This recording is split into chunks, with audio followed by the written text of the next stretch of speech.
Sejak awal keberadaannya, manusia hidup berdampingan dengan rasa takut. Takut akan alam yang tak bisa ditebak. Takut akan rasa sakit yang datang tanpa aba-aba. Takut akan kematian yang selalu mengintai di ujung waktu. Di tengah ketakutan itu, manusia menyadari satu hal yang menyakitkan, bahwa dirinya rapuh, bahwa tubuhnya bisa runtuh, bahwa nasibnya bisa berubah dalam sekejap. Ketika hujan tak turun, manusia kelaparan. Ketika penyakit datang, manusia tak berdaya. Ketika kekuasaan menindas, suara manusia sering kali hilang. Dari situlah kesaktian mulai didambakan. Kesaktian bukan sekadar kemampuan yang melampaui logika. Ia adalah harapan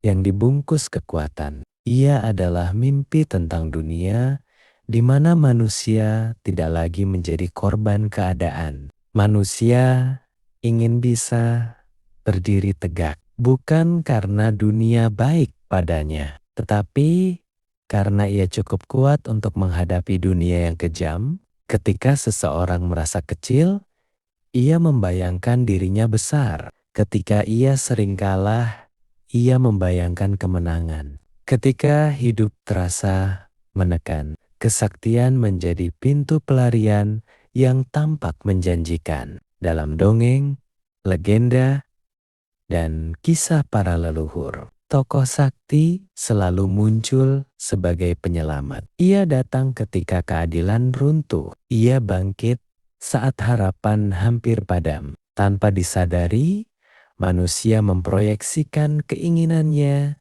ke dalam sosok itu. Keinginan untuk tidak diinjak, keinginan untuk tidak diremehkan, keinginan untuk tidak hidup dalam ketakutan yang sama setiap hari. Kesaktian pada akhirnya adalah simbol perlawanan terhadap ketidakberdayaan. Simbol bahwa manusia menolak menyerah sepenuhnya pada nasib. Namun jauh di dalam hati, yang sebenarnya diinginkan manusia bukanlah kekuatan luar biasa, melainkan rasa aman. Rasa bahwa hidupnya berarti, rasa bahwa dirinya tidak mudah dihancurkan oleh dunia. Dan dari sanalah dambaan akan kesaktian terus hidup dari generasi ke generasi sebagai cermin dari ketakutan terdalam manusia itu sendiri.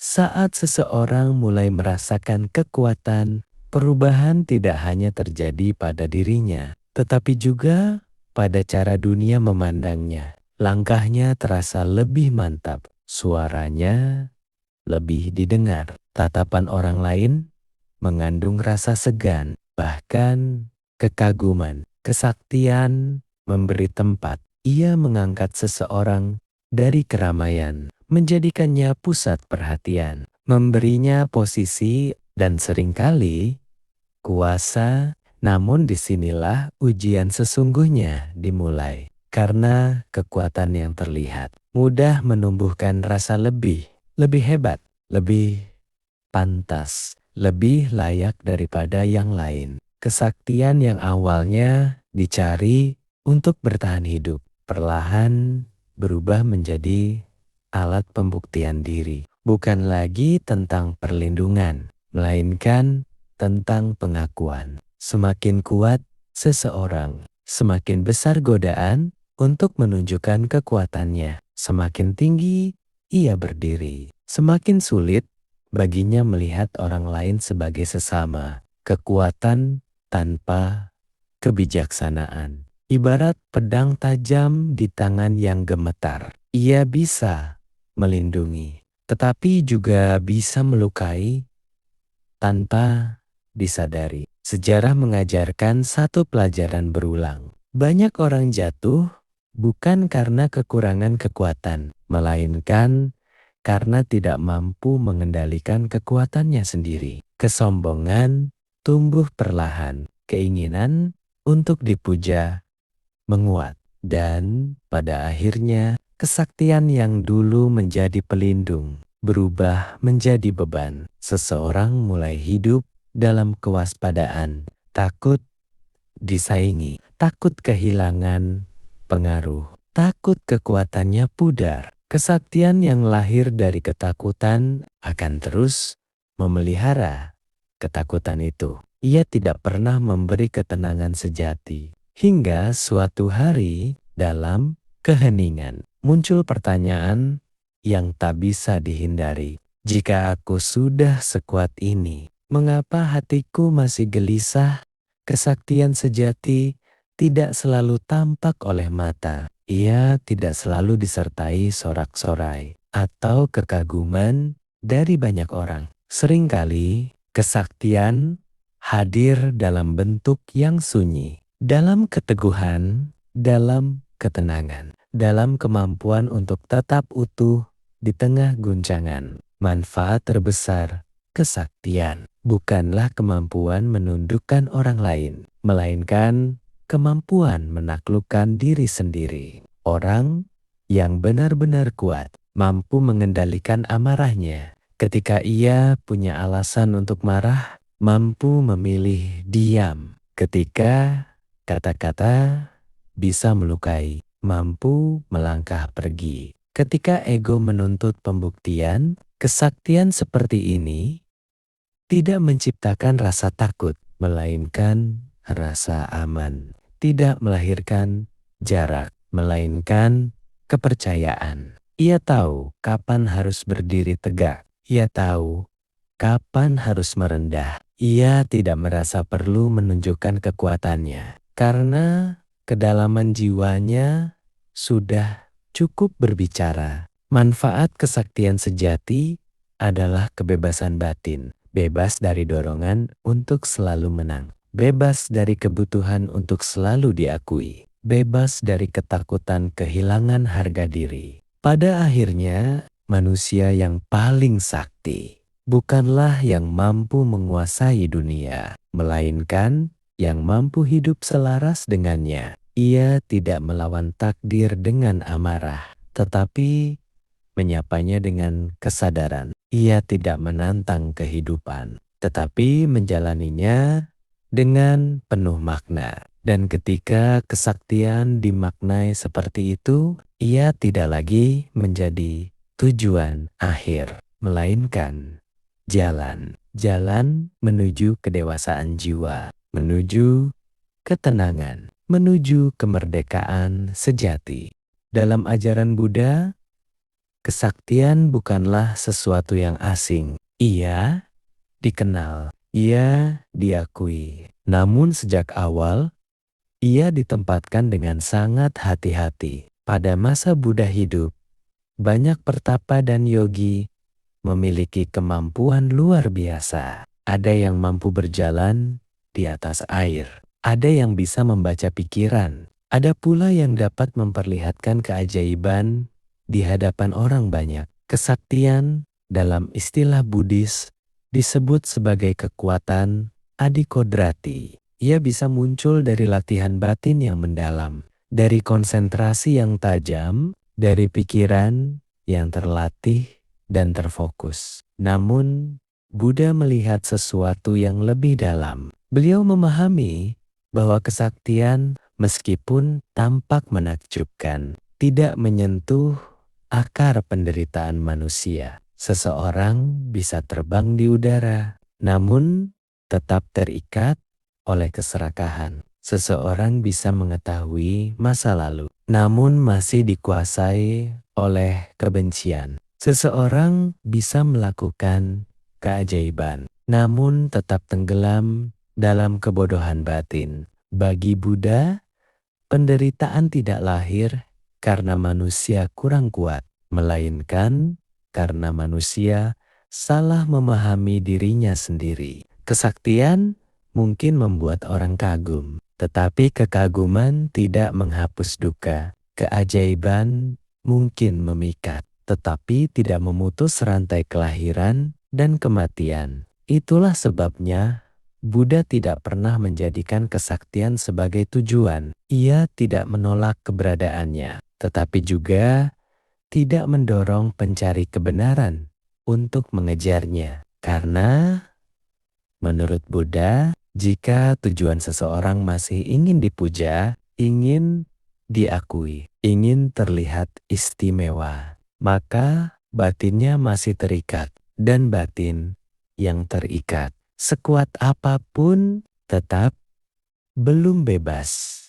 Buddha memahami sifat pikiran manusia. Beliau tahu bahwa apa yang memukau mata seringkali menipu batin. Kesaktian mudah menumbuhkan kelekatan. Kelekatan pada kekuatan. Kelekatan pada citra diri. Kelekatan pada perasaan aku istimewa. Ketika seseorang memperlihatkan kesaktian, ego diam-diam ikut tumbuh. Ada rasa bangga, ada rasa lebih tinggi, ada jarak antara aku dan yang lain. Dalam pandangan Buddha, inilah jebakan yang paling halus. Seseorang bisa tampak suci di luar, namun batinnya masih dipenuhi aku. Dan selama aku masih berkuasa, penderitaan belum berakhir. Buddha bahkan menetapkan aturan bagi para biku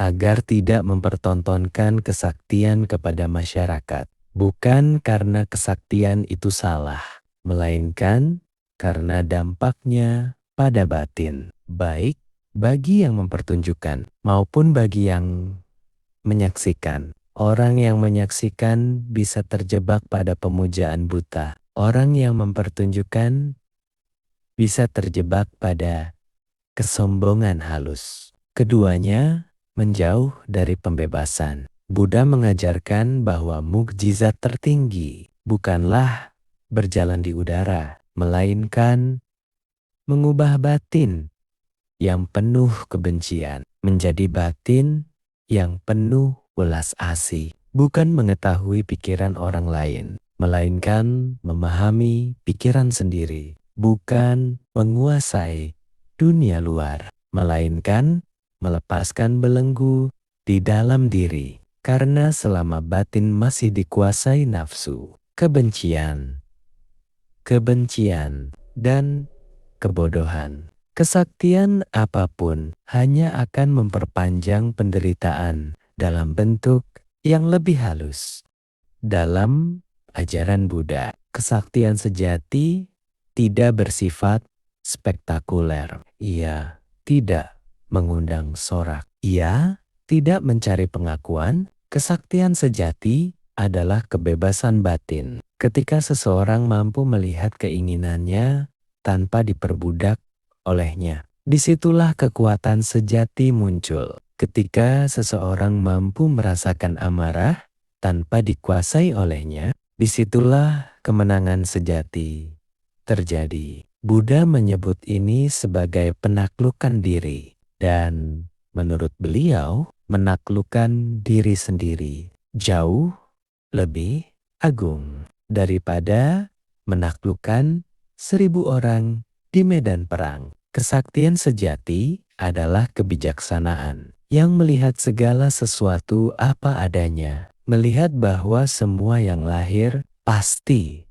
berubah, melihat bahwa semua yang melekat akan membawa duka. Dari penglihatan inilah muncul pelepasan, dan dari pelepasan lahirlah kedamaian yang tidak tergoyahkan. Seseorang yang memiliki kesaktian batin tidak mudah goyah oleh pujian dan tidak hancur oleh celaan. Ia berjalan di dunia namun tidak diperbudak oleh dunia. Ia hadir penuh welas asih namun tidak terikat. Ia membantu namun tidak menuntut balasan. Inilah mukjizat yang diajarkan Buddha. Mukjizat yang sunyi namun membebaskan. Mukjizat yang tidak terlihat mata namun mengakhiri penderitaan. Dan ketika seseorang mencapai kesaktian seperti ini, ia tidak lagi bertanya tentang kekuatan luar biasa. Karena ia telah menemukan yang paling berharga, kebebasan sejati dari duka. Di antara para murid Sang Buddha, nama Mahamoggallana dikenal sebagai sosok dengan kesaktian batin yang luar biasa. Namun, sebelum menjadi murid Buddha, hidupnya tidak langsung dipenuhi cahaya. Ia lahir sebagai manusia biasa, mencari makna hidup melalui berbagai jalan. Bersama sahabatnya, Sariputta, ia mengembara dari satu guru ke guru lain, mencari kebenaran yang mampu membebaskan batin. Pencarian itu tidak mudah. Banyak ajaran dipelajari, namun tidak satu pun memberi jawaban tuntas tentang penderitaan dan pembebasan. Hingga suatu hari, Moggallana mendengar tentang Sang Buddha. Ia mendekat, mendengarkan Dhamma, dan merasakan sesuatu yang berbeda. Ajaran itu tidak menjanjikan keajaiban, tetapi menawarkan kejelasan. Setelah menjadi biku, Mahamoggallana berlatih dengan tekun. Ia menjaga sila, memperdalam konsentrasi, dan membersihkan batin dari gangguan-gangguan halus. Dari latihan inilah kesaktian batin muncul. Ia mampu melihat alam lain, membaca kondisi batin makhluk, dan menggunakan kemampuannya untuk menolong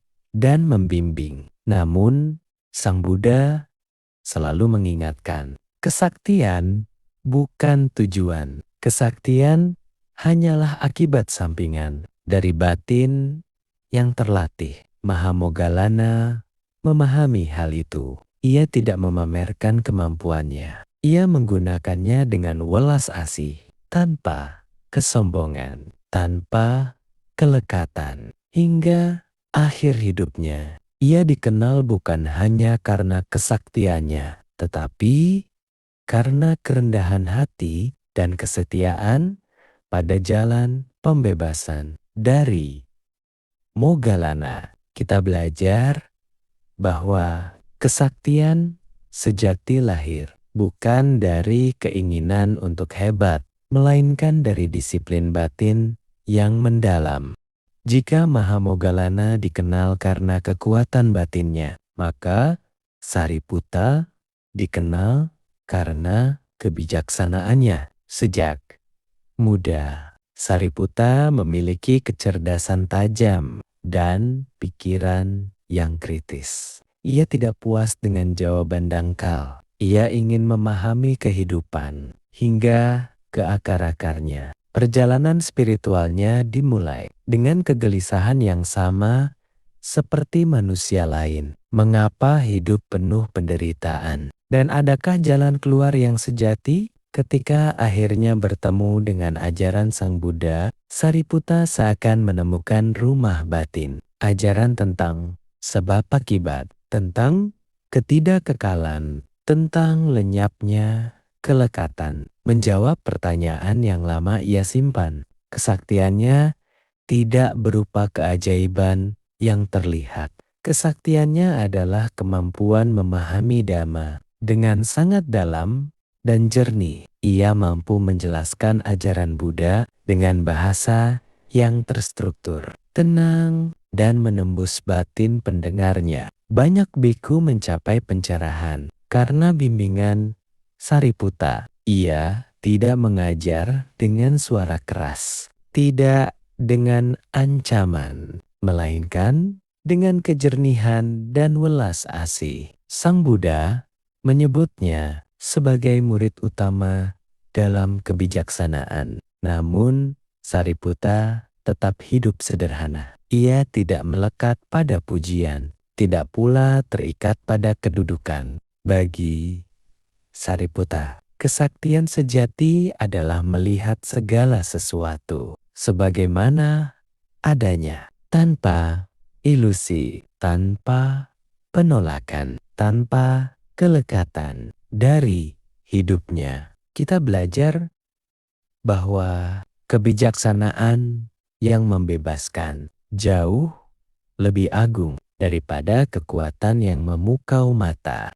Kesaktian sejati dalam ajaran Buddha tidak selalu hadir dalam bentuk kekuatan besar atau pemahaman mendalam. Kadang ia hadir sebagai kesetiaan dan sebagai perubahan hati. Ananda, sepupu sekaligus pelayan setia Sang Buddha, tidak dikenal karena kesaktian adikodrati. Namun, ia memiliki daya ingat luar biasa dan hati yang penuh pengabdian. Selama bertahun-tahun, Ananda mendampingi Buddha, mendengarkan setiap khotbah, menyerap setiap ajaran. Kesaktiannya adalah kesabaran, kerendahan hati, dan kemampuan menjaga dhamma tetap hidup melalui ingatan yang jernih. Berkat Ananda, ajaran Buddha dapat diwariskan kepada generasi setelahnya. Sementara itu, Angulimala menunjukkan kesaktian dalam bentuk yang berbeda sama sekali. Ia pernah menjadi pembunuh, ditakuti, dan tenggelam dalam kegelapan batin. Namun, ketika bertemu Sang Buddha, hidupnya berubah total. Bukan karena mukjizat, melainkan karena keberanian untuk berhenti. Berhenti dari kebencian, berhenti dari kekerasan, berhenti dari jalan lama yang penuh darah. Angulimala menjadi biku, menjalani hidup sederhana, dan menerima konsekuensi masa lalunya tanpa melarikan diri. Kesaktiannya adalah transformasi dari kegelapan menuju kesadaran, dari kebencian menuju welas asih. Dari Ananda dan Angulimala kita belajar bahwa kesaktian sejati bukanlah siapa kita dahulu, melainkan siapa kita berani menjadi sekarang. Dan itulah pesan mendalam dari para murid Sang Buddha, bahwa setiap manusia, apapun latar belakangnya, memiliki potensi untuk bangkit, berubah, dan mencapai kebebasan sejati.